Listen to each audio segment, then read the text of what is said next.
Azkuna zentroa Alondega Bilbaok ongi etorria ematen dizue Gutun Zuria Bilbao letren nazioarteko jaialdira. Ondoren, etxeak eta tabernak izeneko solasaldia izango da NEREA IBARZABAL bertsolari, idazle eta kazetariaren eta ARANTXA URRETABIZKAIA idazle, kazetari eta 2017 eta 2023ko Euskadi literatura sariaren artean. Topaketa honetan, hizpide izango dute beren sorkuntza, idazketa, jasotako harrera eta nola hurbiltzen den bakoitza literaturara. Mesedez, itzali telefono mugikorrak eta gozatu elkarrizketaz. Azkuna Centroa Alondega Bilbao os da la bienvenida a Gutun Zuria Bilbao, Festival Internacional de las Letras. A continuación tendrá lugar la conversación titulada Etxeak eta Tabernak, entre la bertsolari, escritora y periodista NEREA IBARZABAL y la escritora, periodista y Premio Euskadi de Literatura de 2017 y 2023, ARANTXA URRETABIZKAIA. En este encuentro hablarán de su creación, de la escritura, de la acogida recibida y de cómo se aproxima cada una de ellas a la literatura. Por favor, es el momento de apagar los teléfonos móviles y disfrutar de la conversación. Azkuna Centroa Alondega Bilbao welcomes you to Gutun Zuria Bilbao International Literature Festival. Now we present the conversation Etxeak eta Tabernak between the bertsolari, writer and journalist NEREA IBARZABAL and the writer, journalist and winner of the Euskadi Prize of Literature in 2017 and 2023, ARANTXA URRETABIZKAIA.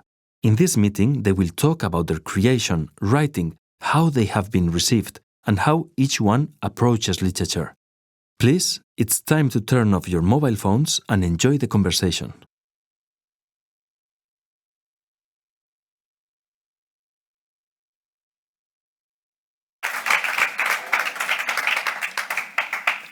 Bueno, atxaldeon, aurkezpenen esan den bezala, ARANTXA. Good afternoon, ladies, gentlemen. As you have just heard, we have NEREA IBARZABAL and ARANTXA URRETABIZKAIA with us, and I myself will be chairing this conversation. We'll be raising some questions to guide the conversation. Today we're going to be talking about houses and bars, and today's conversation's title is very much related to the title of the latest book of ARANTXA URRETABIZKAIA, titled The Last House, and also very much related to the latest book by NEREA IBARZABAL. There is very much that is intertwined between these two authors. They're going to be reflecting on their work, and it's an honor and a privilege to have them here engaging in this conversation. We will dwell on their work and on some general topics, and without further ado, I give them the floor. ARANTXA, NEREA, good afternoon. Thanks very much for inviting us, and thanks very much for joining us this afternoon. Well, speaking in public is perhaps something I do quite often, but NEREA has much broader experience than myself. I write books. And when readers read books, well, they do so in their private sphere at home.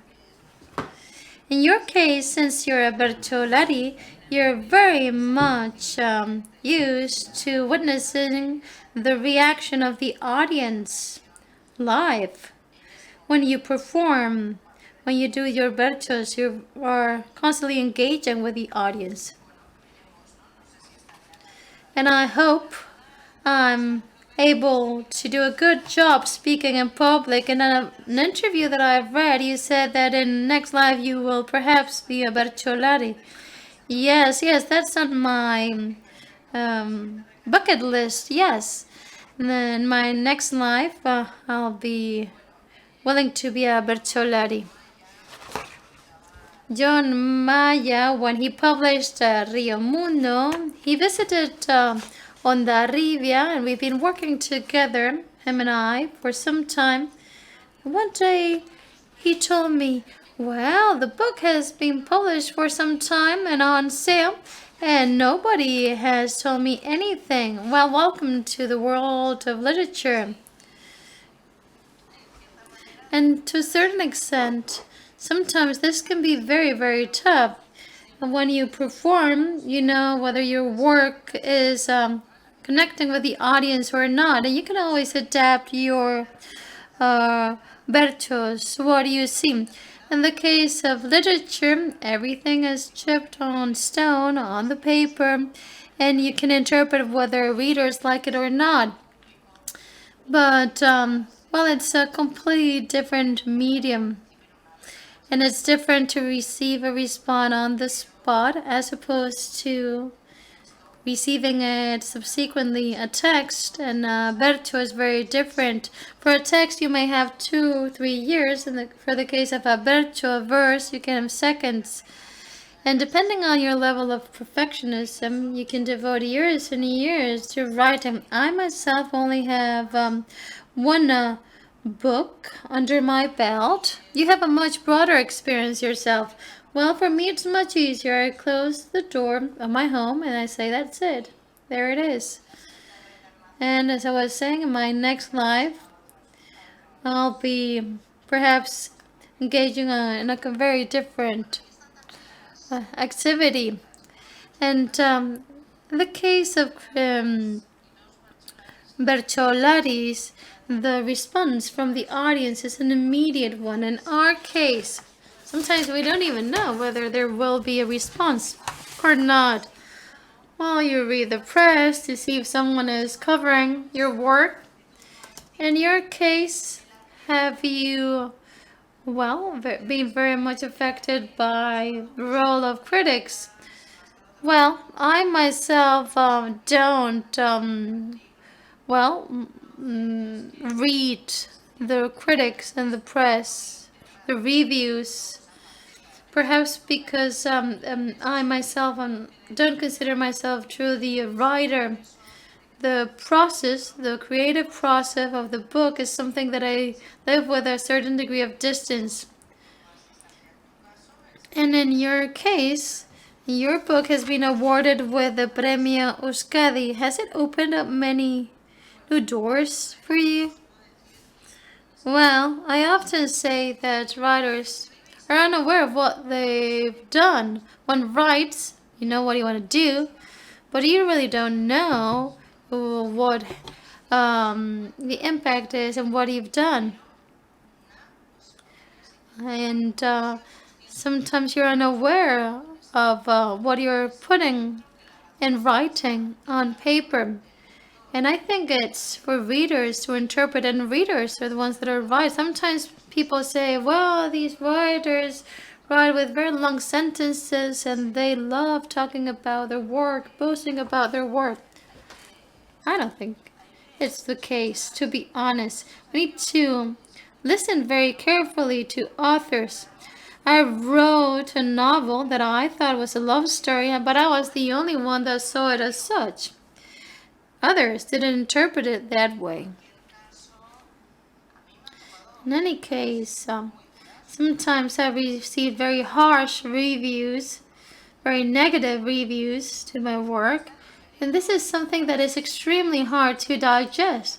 Perhaps you as Bertolaris, you're more used, to these reactions from the audience. But when people, criticize your work so openly, it's not always easy to digest. Do you believe that? And,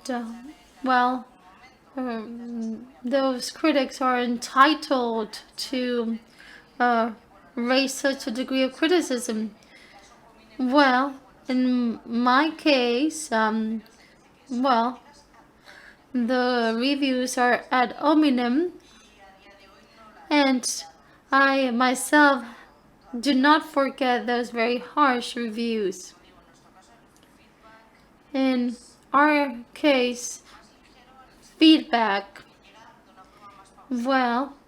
arrives at a later stage, whereas in your case, it's an immediate reaction.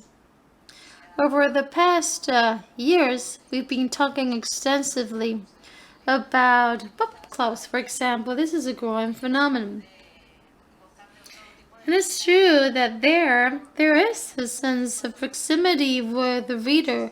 Perhaps, Arantxa, with your first books, this wasn't a widespread phenomenon. It's true that this is a phenomenon that has gained momentum over the past years. Those readers or book clubs are the best that could happen to the world of literature over the past decades. When in my generation we started writing, we had very few readers. Previous generations even less so. And Lizardi, Lavalletta, Malashumo had at most 100 readers. Perhaps we had some more. But our readership was very, very much limited. We didn't have, chairs, a system in place, system for reviews. Situation has changed enormously over the past years. Now we do have a literary system in place.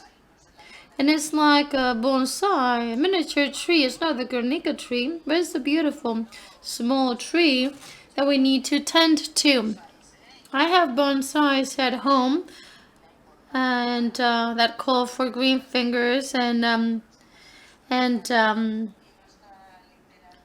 our literature is almost normal literature as compared to other literatures that surround us. And this change has taken place over just one generation. Could you describe your experience with book clubs and with the Berciolari movement? You were mentioning that Berciolaris are closer to the audience and receive an immediate response by the viewers. Well, for me, it's been a learning curve. I'm very much surprised by the number of book clubs, mostly made up of women of a certain age. I love it. It's wonderful to engage in a conversation with other readers almost on a daily basis. I feel very comfortable with this phenomenon.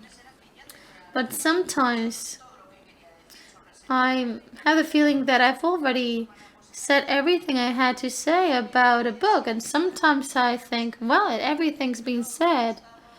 What else can I say? But for me, it's wonderful to see how people interpret my work, from what gaze, from what perspective.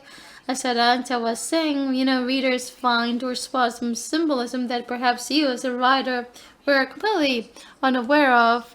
And this allows you to delve deeper into your own work, to unveil different layers. It's been a very enriching experience. As a Berciolari, I've been able to attend and perform in different theaters, and I've been able to compare the voice of a writer and the voice of a Berciolari. Sometimes people don't even recognize me, but these are all, expressions of who I am. And this is the road I have decided to travel. Road that also touches upon, novel, and doesn't only focus on short texts and berchos. Arantxa, in your generation, there has been a significant change. In my case, there are two generations. And in my particular case, we moved from the cave, to a scenario that is full of light. The fact that these organized groups or book clubs exist is wonderful. It's a miracle, to be honest. These are spaces of light. I would kiss the floor of these book clubs. I think they're a great phenomenon, and not all the experiences are positive. There's a writer that at one point attended one of these book club meetings, and she had to face, harsh criticism. And I remember the name of that town, just in case they call me, to make sure that I kindly decline the invitation. And I need to tell them, no, I'm afraid I'm booked that day. Unfortunately, I cannot attend. I cannot join you. It's true NEREA says that there are some moments in time in which, as you're writing, you, well, remove some filters, but when you then, participate in a book club, you can see what people appreciate, what they've done. And in those book clubs, they meet 30 minutes before the author arrives. They criticize the author openly, and once the author arrives, they start talking about the book. I've participated in book club meetings and feminist groups in different scenarios. Some of these groups were very diverse. I'm a young author, and sometimes the nature is very, very diverse. And has it ever happened to you that they refer to other books instead of the book that is being discussed? What's been your experience? What has your experience been like? Yeah, sometimes I've gone to a book club and they tell me, no, I like fiction. And they, take the conversation to, their own interests based on the genres they enjoy the most. When a book is narrated in the first person, where readers tend to think it's biographical, even if it's very much removed from your personal experience. And with Ergatik Pamposa, I, back in the day, didn't have a partner, had no children, and people believe that you're telling your story, your life. Why? Because you narrate in the first person. And that's why, in many cases, I've wanted to avoid this first-person narrator, for people not to believe it's, personal, it's autobiographical. Well, it sometimes happens as well with a third-person narrator. Yes, well, depending on the type of character, they identify the author to the main character. Well, my life was a very normal life, and I don't believe that nobody would be interested in my life. It's a normal, ordinary life. I'm interested in narrating other people's lives and how I interpret what I see in other people's lives. But I'm not interested in talking about my life. And sometimes people that are close to me have told me, you don't even know yourself. And I said, well, actually, no. But I often say, well, there are so many interesting people out there. Why spend time, exploring myself? I'd rather focus on other people's lives. It's much more interesting. And when you narrate in the first person, well, people tend to think you're opening up about your own life. That's why I'm very reluctant to this first-person narrator, because it doesn't give you the distance you need. And in your case, do you identify with what is being said? Well, writers observe the space and then describe what they see from their perspective. Well, up until I wrote the book, I hadn't understood that my way of looking for beauty is highly visual. When writing the book, I understood that it was made up of spaces and scenes, and those spaces then defined the plot, articulated the plot, and shed light or darkness. In the case of the bar, it was clear to me that I had to talk about the bar. How do you describe a bar?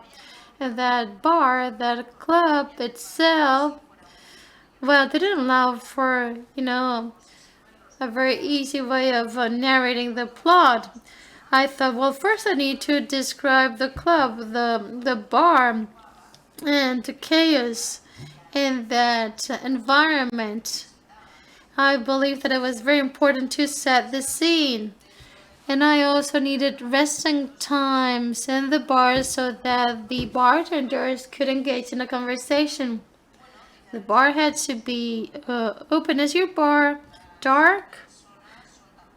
Well, and the characters are also quite dark, quite obscure, both the young and the old. That's something that has caught my attention. Yes, people tend to think that I'm very, gay person, always happy. They love me because I'm always, smiling. But when I write really sad things, sad stories. Perhaps not that much so over the past years, and as my characters grow older, they are merrier. But in the case of the bar, Gloria, that poor old woman, what a sad story. I was very much moved by that character. And you've been able to convey that sadness, that melancholy very, very clearly. Yes, perhaps I overdid it. Should I have to write the book again? Perhaps my approach would be different, but back then I was really sad myself. I was really feeling blue. We were in the midst of the pandemic. I felt very nostalgic. I was trying to understand my pain, my suffering. That was back in 2020. Seemed that the world was on the brink of extinction. The bars were closed. And I felt that malaise. And that's something that is very much viewed in the book. And then I wanted to fine-tune the language for it to be kinder, gentler. But the seed to the book is sadness. When I finished writing the book, I read it over and I thought, oh my goodness, what a sad book. But that's how it was meant to be in any case.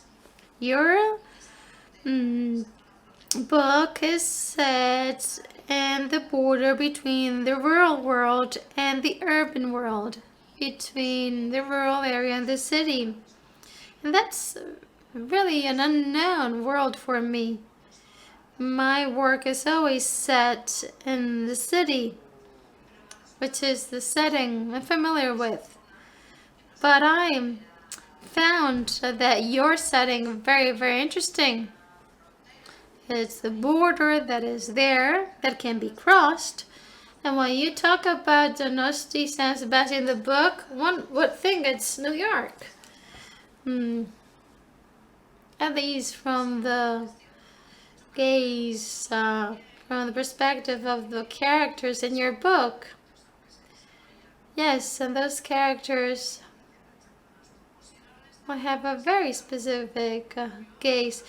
When I was invited to participate in this conversation, I didn't see any common ground between NEREA's work and my work.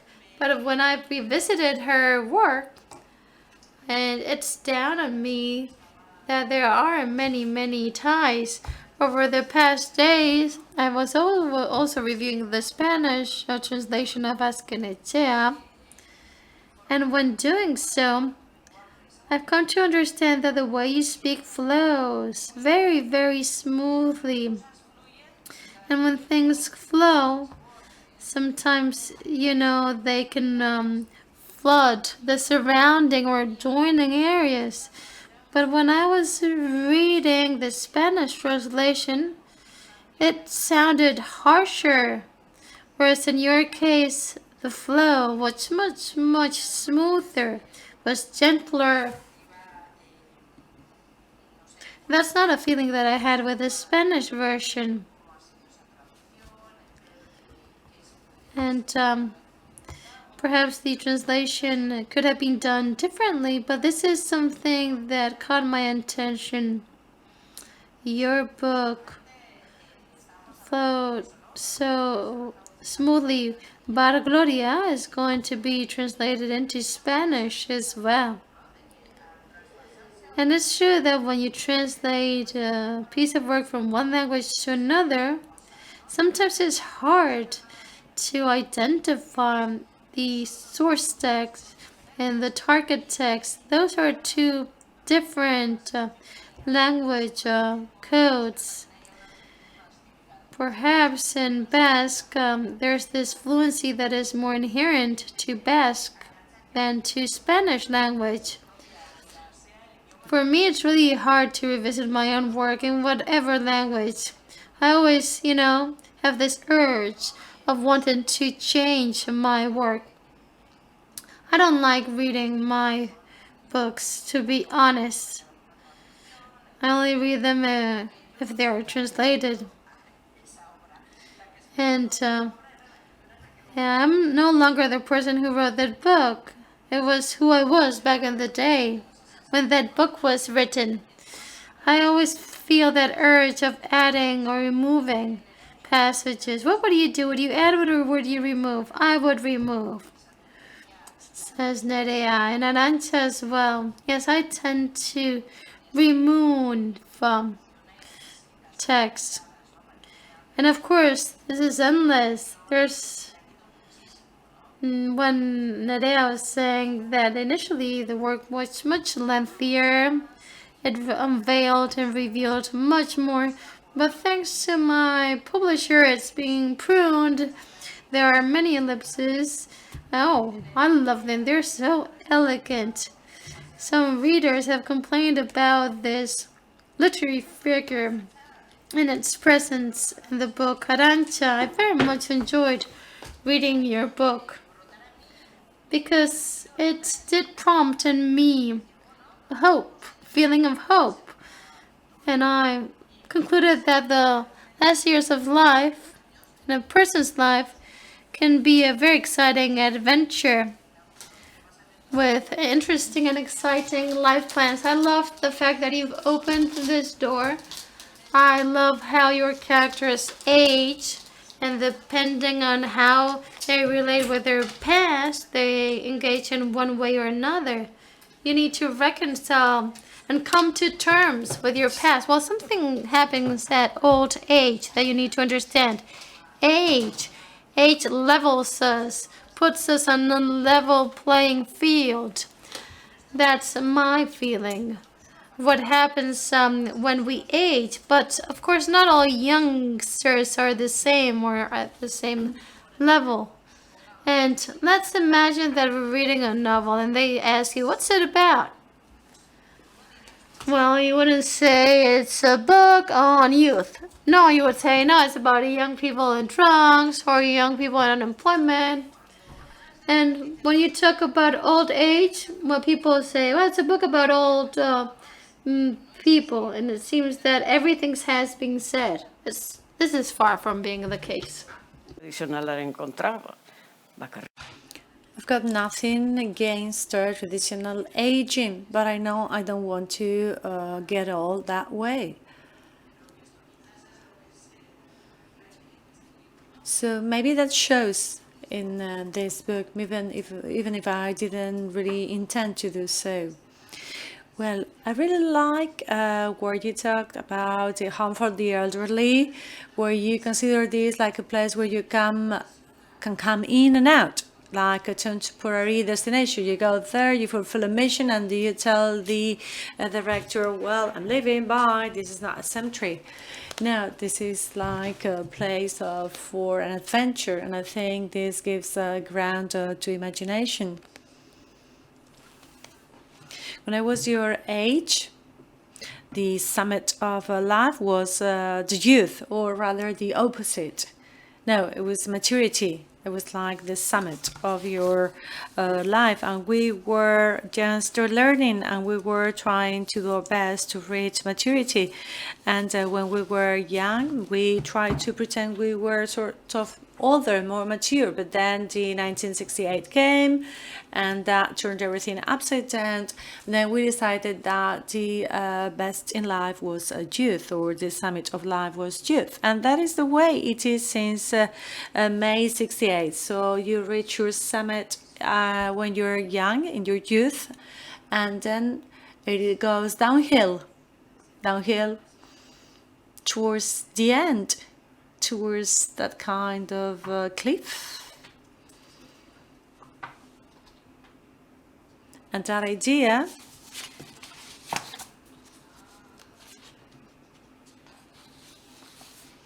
to people my age was like a boomerang. It came back and crashed against us, because we had this sort of idea that youth was a summit, and now it is sort of coming back and hitting us strongly. Now we have to vindicate that there are things that are worse than aging.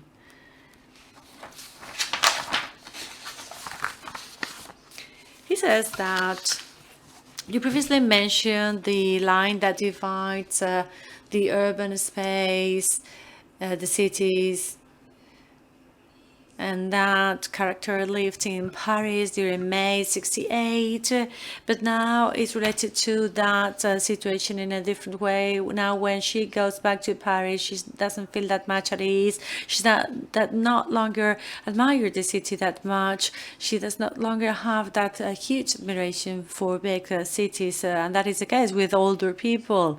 So at the end of the day, she says, the reader thinks you are that woman. That is not my case. I don't want to be old on my own in a garden, just lie sunbathing, but some people are like that.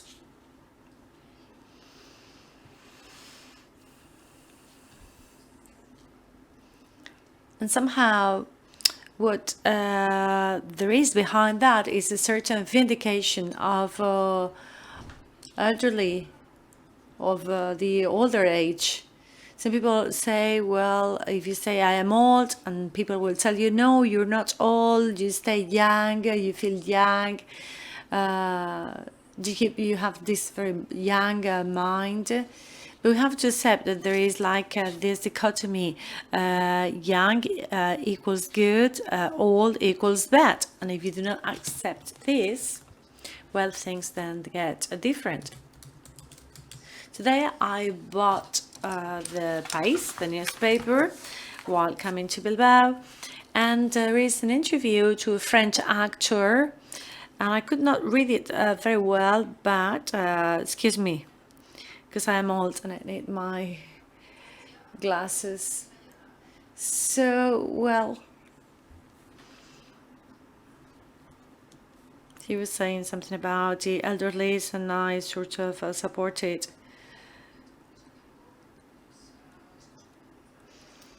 So maybe I've wasted my time, but I made use of my time, and I think that is not bad in itself. But that woman in your novel, nobody would pay attention to her, and that was striking to me, and I just felt like I wanted to go at her. She was always working, taking care of somebody else's children.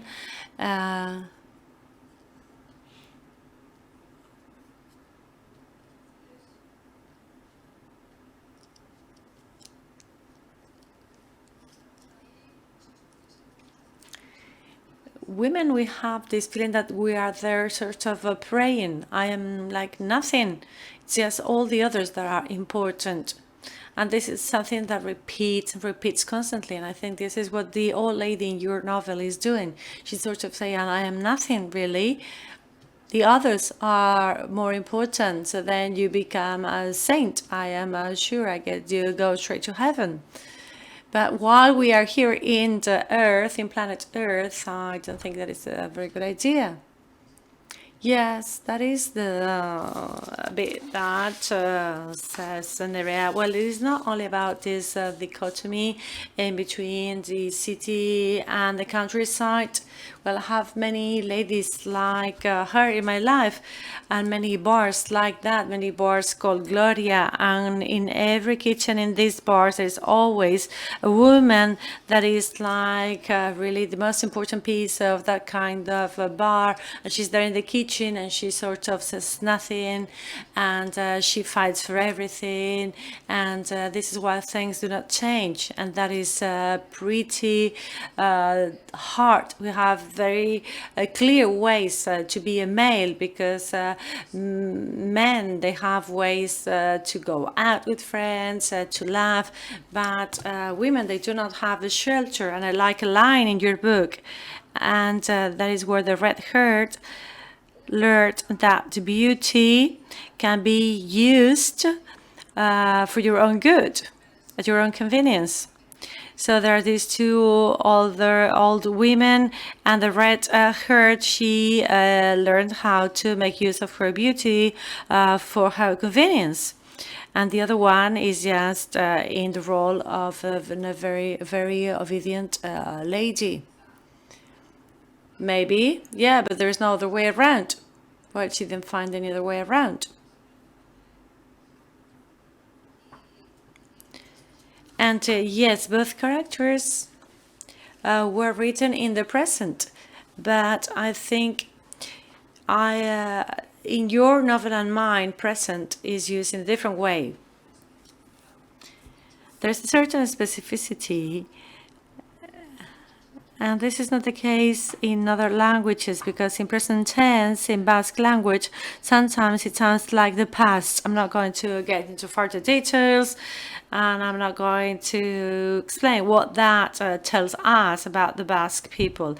No, but you're telling your story in a present, but it's a present that sort of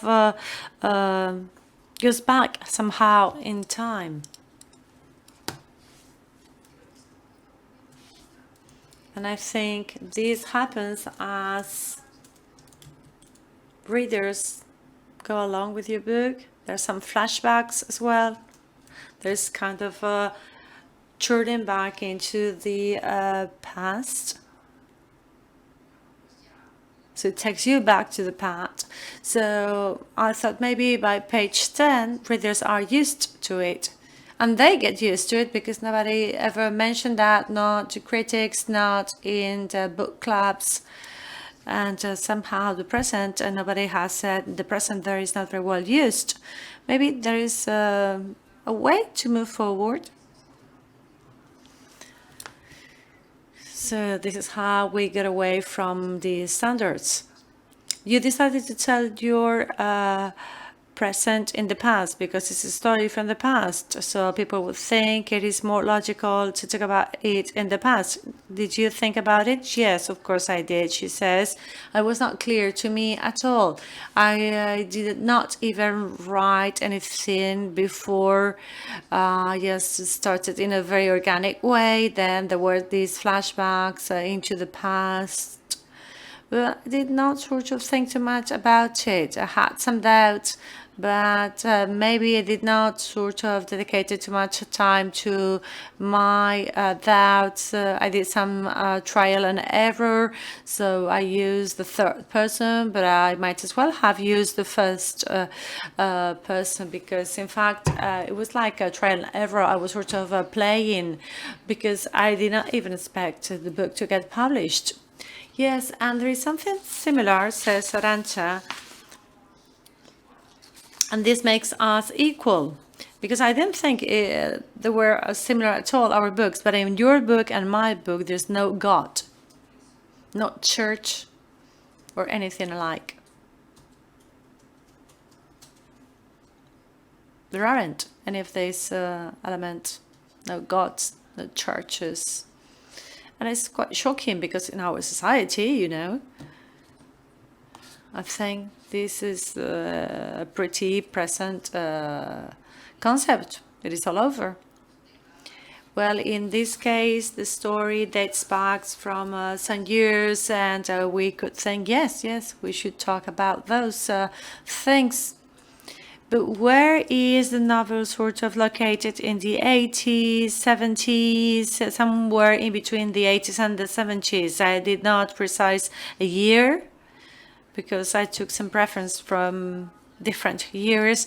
So I thought if I set the novel in a certain year, then I would have to think about the history at the time. I didn't want to get into that. So I just wanted to talk about what was going on inside that bar and the family relationship inside that bar. Yeah, but we see that there is a transition. That was something of the past. For example, on how homosexuals were treated. Homosexuals in this novel have no issues because they are homosexuals. Yes, well, yes, legally that is the way it is, says NEREA. Maybe we are talking about the 80s. Yeah, maybe Miguel, he is like a poor guy. He goes to the village, a neighboring village, to get his hair dyed. And then the day after, he goes into the bar with his new hair color. I think this means a certain period of time. I don't think we could look too much back. Yes, then when he goes back, he sort of tries to camouflage somehow his new color. Yes, it's true. I guess at the time this LGBT fight is already legitimated, and then we also talk about what they drink at the bar, and this is something more of the 70s, what they drink. I really like that this is a novel about ordinary people.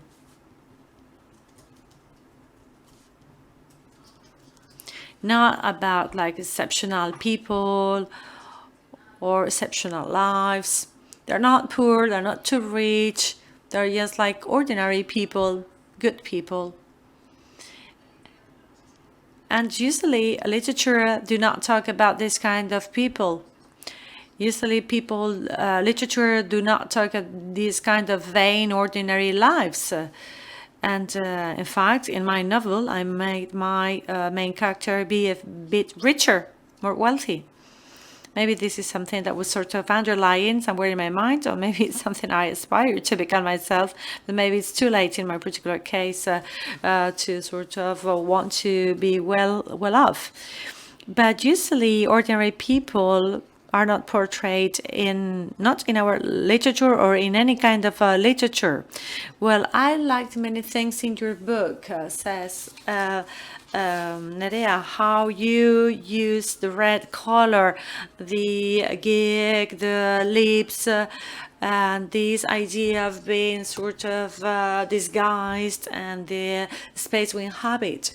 So it is about who that woman is. Yes, red lips. Well, today I'm wearing a red lipstick.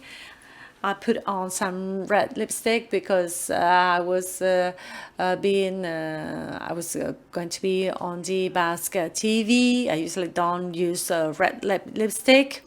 And when I presented my latest book, I was driving my car and I thought, well, I'm going to present my book, so I'd rather put some red lipstick on.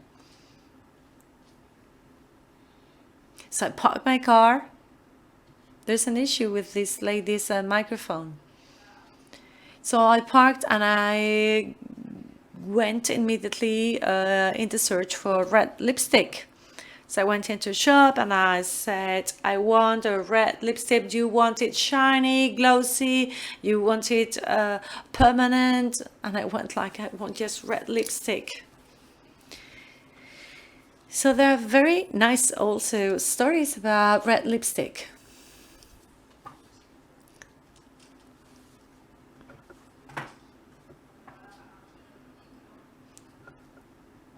Please, if the technician switch the other microphone off. Maybe it's my earrings banging on the microphone. I can never be in public, appear in public without wearing earrings, that's the thing. Well, Patsy Zuzarreta told me a pretty funny story, and then I realized it was a real story. There was a concentration camp at the German and Nazi Germany, historic concentration camp, and the British went there to free this concentration camp, Bergen-Belsen. and they wrote a memoir book, and they talk about it, and it was so beautiful, and to me it was hard to believe it was a true story.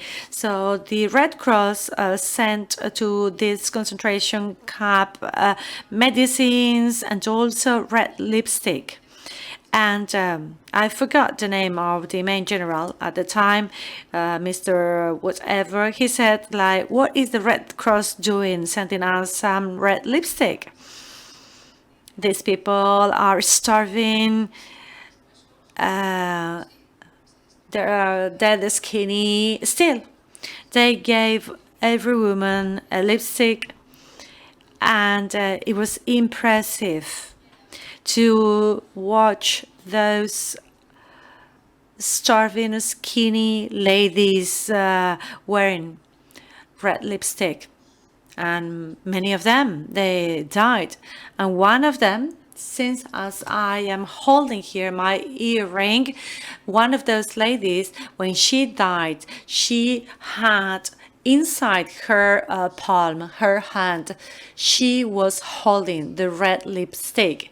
This was like an element of freedom. And it was the same about the suffragette. They would walk the Fifth Avenue, and they would walk by the Elizabeth Arden's shop in New York, and they would be wearing long skirts. And Elizabeth Arden told the workers, please give every suffragette a red lipstick, and they were all wear their red lipstick.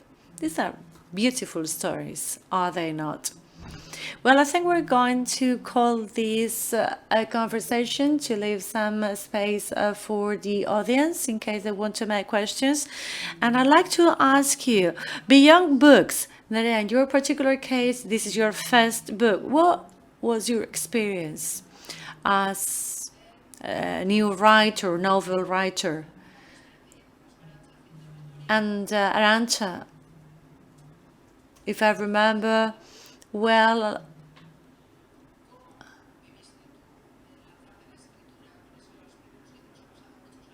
if you can remember, could you tell us how it was for you to start writing books, publishing your first books? You've said that the system is very different, but how was that experience of a first book for both of you in your different situations? Well, to me, it was like wearing a different kind of mask. I was already there. I was already doing Txakur Gorriak, so this is a project of self-publishing. We've been self-publishing our books so for children. It was also we were doing illustrations and narrative, so we were very active and we were very courageous and very daring. So we did things that maybe on an individual title we could not do it, but with Txakur Gorriak, with this group, it was like our lab, and we could try many things out, and that took me to write something longer and on my own, because I was already feeling that was something on my own.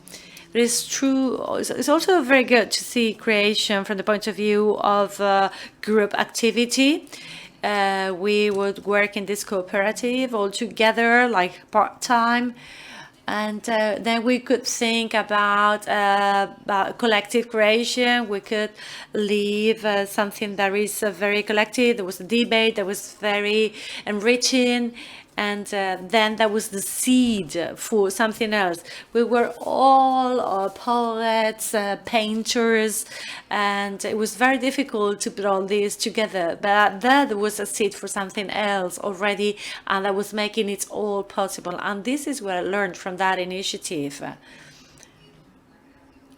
There's no need to sort of go through creation on your own. You can also do it within a group. And ARANTXA said, yes, in the beginning, I was also part of a group that lasted for very long, did not last for very long. And then I walked my own path. And sometimes I felt quite sort of on a side road. I know there are different groups and so on, but I am pretty much like on the outskirts of those kinds of initiatives, and over 50 years, I'm talking about 50 years career.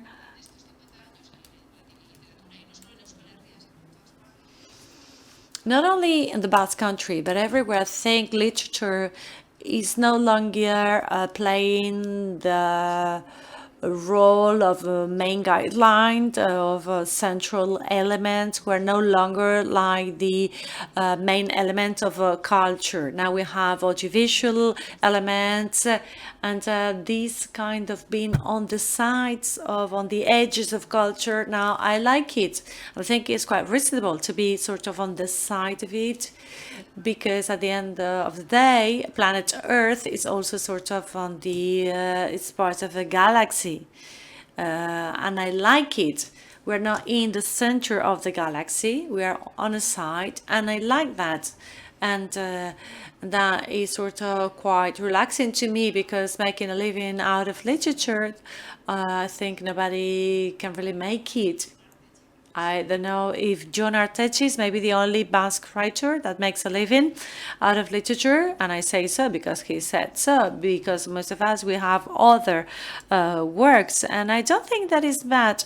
Ramon Cesar Vitoria made a theory about that, because when you also have a profession, that gives you certain freedom, because nobody is expecting anything from you.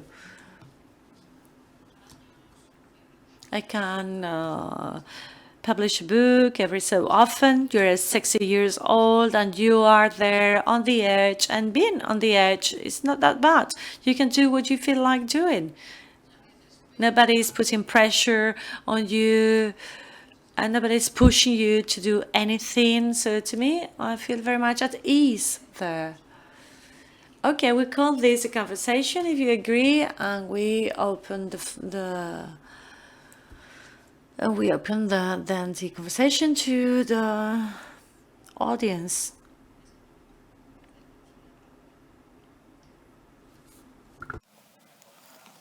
Eta, bueno, betiko hasiera kosta egiten da ez, galdetzea, bestela nik bai badaukat hor But it is not easy to break the ice, is it? Okay, I have a question myself. And this is related to something you mentioned. You said that making a living writing in Basque language is utopian. And this is why all of us, we're also journalists, we have radio shows, so we teach. So how do you, what do you feel about this? That is, to combine writing with another profession. How does it, what is the feedback you get from these two situations? Well, it really suits me. In the last 40 years, I've been making my living as a journalist. That means you have to look to the outside to tell what you say. We are storytellers, but we look towards the outside.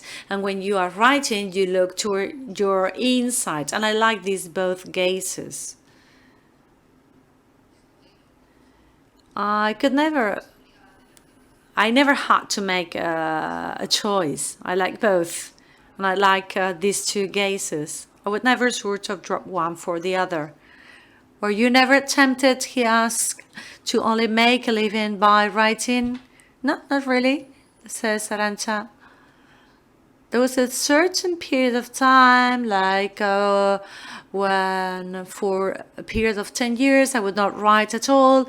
I kept working since I was 16. I've always been writing. I've been working for 60 years now.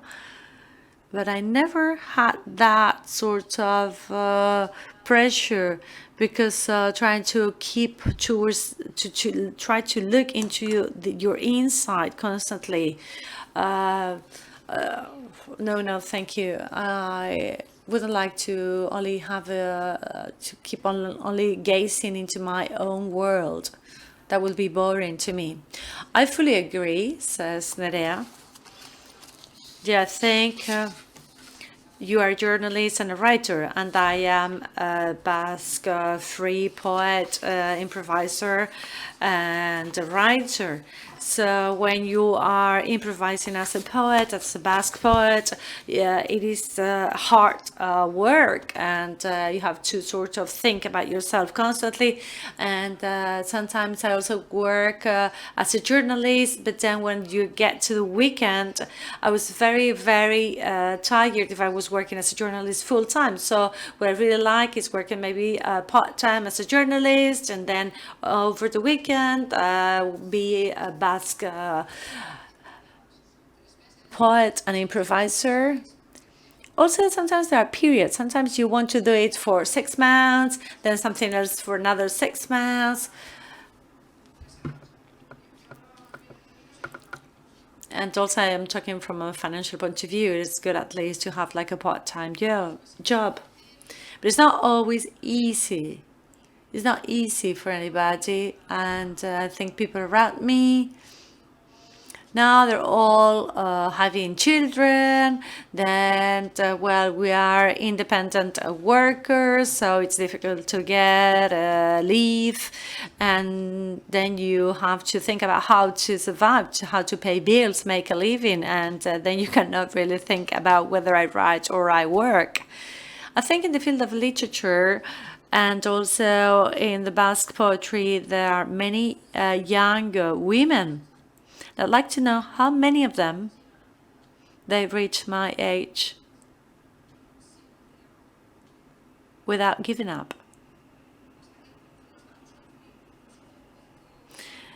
I wonder if there's not just the result of youth impulse, and then when you have to face other responsibilities in life, I'm wondering how many of these young ladies will keep on. Of course, I will not say it myself, because in 40 years' time, I will not be here, but I feel curious about that. How did you make it yourself? Well, I devoted some time to this, some time to the other activity. I would give it up for some periods of time, but it's hard. But because when we started,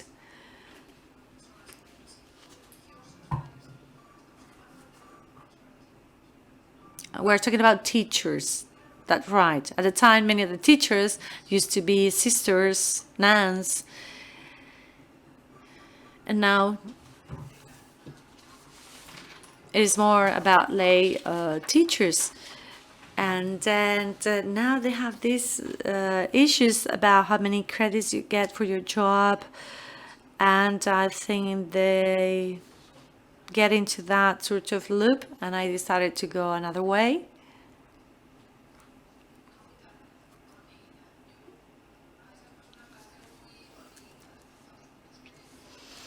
These people now, I see them like they think how much I am working, to see what my pension will be like, and I didn't think of those things at the time. I just wrote because I liked it.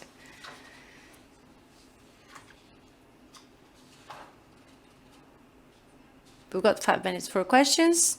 If there are no questions from the audience, we call this a conversation. Thank you very much for attending. Thank you, NEREA. Thank you, ARANTXA. It's been a great experience. And we move on with the festival. Now we're going to listen at the theater, main theater. We're going to listen to Gemma Ruiz and Rosa Montero. Thank you very much for attending.